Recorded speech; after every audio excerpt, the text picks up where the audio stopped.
Soalan dari Abu Bakar. Assalamualaikum Pak Riz. Isu baru-baru ni orang Islam pun pergi bersihkan kuil India. Macam mana tu Pak Riz? Ada juga orang bangga disebabkan rakyat Malaysia bersatu.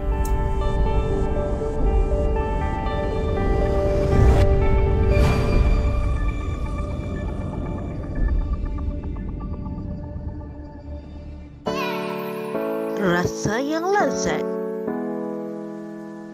aroma yang mempesonakan, penuh dengan khasiat semula jadi. Produk istimewa daripada Pak Riz.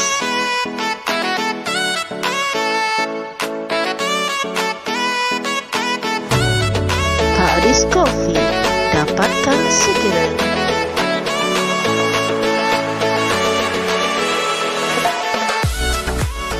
Satu aspek tu baguslah sebab kita menggambarkan semangat satu bangsa Malaysia kan. We all are Malaysian and proud to be a Malaysian, bagus.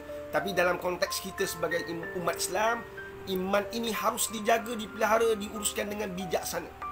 Berhati-hati dengan apa yang kita buat. Jangan hanya kerana kita nak menggambarkan kita satu Malaysia, kita langgar etika kita sebagai seorang Muslim. Kena berhati-hatilah. Ini semua mungkin ada yang terlepas pandang. Mungkin kita letakkan Islam tu di semua tempat tu semua boleh. Kan kita kena minta ulama-ulama untuk beri pendapat dengan penuh kebijaksanaan supaya kita faham ada benda boleh, ada benda tak boleh. Boleh pada kita, tak semesti boleh untuk Islam. Dan bagi kita tak ada masalah. Tapi kalau Islam tu masalah kita kalau kita buat. Faham ke faham? InsyaAllah. Jadi kita sama-samalah jaga iman kita.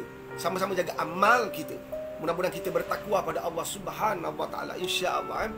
Insya-Allah. Dan pada anak-anak muda yang bertukar rumus, yang ber-14, teruskan perjuangan anda the real hero untuk kami semua. Anda terbaik. Kait dengan usia macam saya ni kan, cepat penat, buat kerja dah penat. Anak muda buat selamba je, relax je, tenaga anda diperlukan.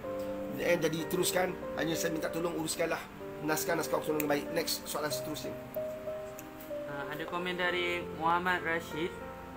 Alhamdulillah, patutnya Jabatan Agama Islam Negeri dan Mufti yang bangkitkan isu ini. Tapi sebaliknya berlaku. Terima kasih Pak Riz. Sama-samalah kita siapa-siapa teringat kita buatlah. Saya pun Allah takdirkan saya nak pergi Pahang. Jadi saya fikir kena bawa Quran lah. Madrasah kan kita banyak Quran. Sedekah orang banyak. Kita banyak Quran. Banyak beratus naskah kita ada. Jadi saya tak nak dipersisihkan. Pelajar saya datang madrasah, dia dah bawa Quran masing-masing. Malah saya pesan mak apa, nak dapat pahala banyak, nak dapat pahala berjalan lebih lipat-lipat ganda, maka Quran yang anak kamu baca mesti Quran yang kamu beli, bukan orang beli. Bijaksanalah sikit Fatanah. Melabur untuk akhirat kena bijak. Kalau kamu nak labur kat dunia pun kamu kena bijak, apatah lagi pelabur akhirat. Nampak tak? Ada banyak unit pelaburan contoh. Ada banyak pelaburan. Aku ada duit ni lebih kurang 200,000. Aku nak labur untuk buat homestay ke, atau aku nak labur untuk buat kemah kerja kahwin, atau aku nak buat catering, atau aku nak buat pelaburan untuk buat studio ke untuk orang kahwin ke apa. Mesti bijak kan? Pelaburan tu mesti bijak. Dan pelaburan kita mesti boleh dimanfaatkan sepanjang zaman, sepanjang masa, sepanjang waktu. Begitulah kalau itu dunia, apatah lagi akhirat. Pelaburan kita mestilah bijak untuk akhirat kita. Maka datang kan, kita bawalah Quran. Saya cadangkan pada semua NGO datang bawa naskah Quran. Dan saya nampak orang bawa telekung, bawa sejadah. Alhamdulillah kita upgradekan sikit. Dan sesuatu yang boleh digunakan sepanjang zaman. Telekung ni kalau dah pakai, kadang-kadang orang tak jaga, dah kepam, orang tak pakai lagi. Tapi Quran sepanjang masa tuan-tuan boleh turun-menurun. Dan Allahumma salli ala Muhammad wa ala. Jadi saya cadangkan pada semua NGO, kalau tak semua pun ada NGO yang terlibat dalam live saya ni atau menerima live saya nanti, melalui sharing nanti, manfaatkanlah perkongsian saya ni. Saya hanya seorang hamba yang Allah bagi saya ilham untuk saya kongsikan. Jauh sekali untuk dapatkan nama ataupun pengiktirafan ataupun apa sanjungan, tak payah. Itu semua tak penting bagi saya. Saya nak sanjungan daripada Allah SWT. Saya nak pandangan Allah SWT. Dan Allah hadirkan idea ni, saya panjangkan. bawa naskah Quran. Satu, yang kedua, minta tolong jasa baik semua pihak yang terlibat dengan misi untuk bantu orang kat kawasan banjir, untuk kita uruskan Quran-Quran yang koyak rabak, Quran-Quran yang rosak, Al-Quran, naskah Al-Quran yang dah basah. Macam mana cara dia? Gantikan dengan yang baru. Kita ambil, minta maaf pakcik, makcik ni, saya ambil Quran ni boleh ni untuk saya uruskan. Kalau tak boleh disamakan, kita akan uruskan untuk lupuskan cara yang dibenarkan oleh syarak. Dilupuskan dengan cara yang dibenarkan dalam Islam. Dia bukan main baling-baling untuk sampah. Saya sedih lah. Saya sangat sedih. Terkesan di hati saya. Terkesan.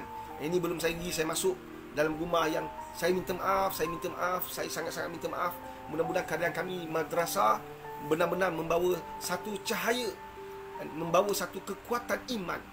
Sebab saya ada masuk rumah yang saya dapati bawa banyak botol, banyak arak, banyak botol-botol arak. Jadi ini berlaku, ini kisah benar kan. Jadi saya mohon pada Allah SWT, saya mohon pada Allah, mudah-mudahan saya diberi ruang dan peluang lagi untuk masuk dan berkhidmat ke kampung-kampung. Dan subhanallah, mungkin mereka jauh betul dengan Allah. Jadi kita bertugas untuk bukan sekadar bantu mereka untuk bersihkan rumah, kita nak bersihkan iman kita sama-sama. Yang pegang menyapu, yang pegang cangkul, yang pegang paip, semua sama-sama. Bukan yang pegang tu lebih baik daripada yang dipegang. Tidak. Kita sama-sama nak samakan iman masing-masing. Allahumma salli ala Muhammad wa ala Muhammad. Kita semua berkasih sayang. Tak perlu kita nak tunjuk siapa yang buruk, tak kisah. Kadang-kadang kita tumpang solat, kita dapati bahawa orang tak solat. Orang tak solat. Allahumma salli ala Muhammad wa ala Muhammad. Jadi saya mengharapkan kehadiran kami ini buat orang rasa malu. Kami daripada madrasah, tim kami pakai pudar, dan van pun tulis madrasah. Subhanallah. Jadi mudah-mudahan bila orang tengok, Allah, malunya budak-budak ni, orang dah datang dan mereka sama-sama, kita rakyat mereka rakyat kita sama-sama dalam di atas tikar sejadah untuk solat jemaah sama-sama untuk tanda tangan pada Allah SWT. Ada ruang, pasti ada ruang. Pasti ada ruang untuk sujud pada Allah. Pasti ada ruang. Pasti ada tempat untuk kita sujud pada Allah. Di muka bumi Allah ini tak ada tempat yang tak boleh sujud pada Allah SWT. Di semua tempat ada. InsyaAllah, tak dapat masjid, tak dapat surau, tak jadi masalah. Kita boleh sujud di atas mana-mana tempat di bumi Allah ini. Semua tempat adalah masjid, semua tempat adalah surau, semua tempat adalah musallah, semua tempat adalah tempat sujud kepada Allah SWT. InsyaAllah, saya penuh keyakinan itu. InsyaAllah kita lakukan perkara ini sama-sama, insyaAllah. Sambil kita pergi, tuan-tuan, saya mencadangkan kita solat sama-sama dengan mereka-mereka yang terkesan dengan banjir ini. Kita solat jemaah boleh makcik, kita sama-sama solat makcik. Kita doa, Ya Allah, bantulah kami semua, Ya Allah. Selamatkan iman kami, Ya Allah.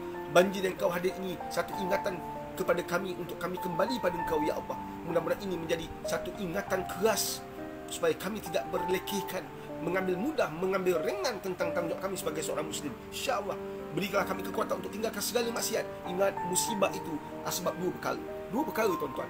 Dua perkara ini datangi musibah. Pertama, kita melakukan maksiat secara terang-terangan. Orang ambil rasuah tak ada malu lagi dah. Orang berzina tak rasa malu dah, tuan-tuan.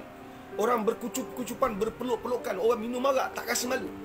Nampak tak berduyun orang nak pergi Genting Highland. Untuk apa tak tahulah. Kawasan judi tu.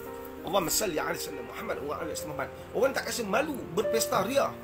Yang di saat masjid masih lagi dihalang, diberi SOP yang sangat ketat. Orang dah tak rasa malu, tuan-tuan. Maksiat berleluasa.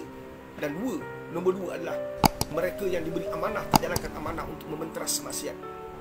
Allahu Akbar. Rasa yang lazat,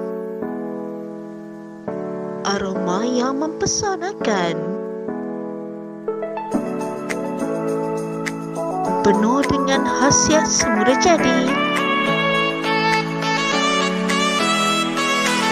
Produk istimewa daripada Pak Dis.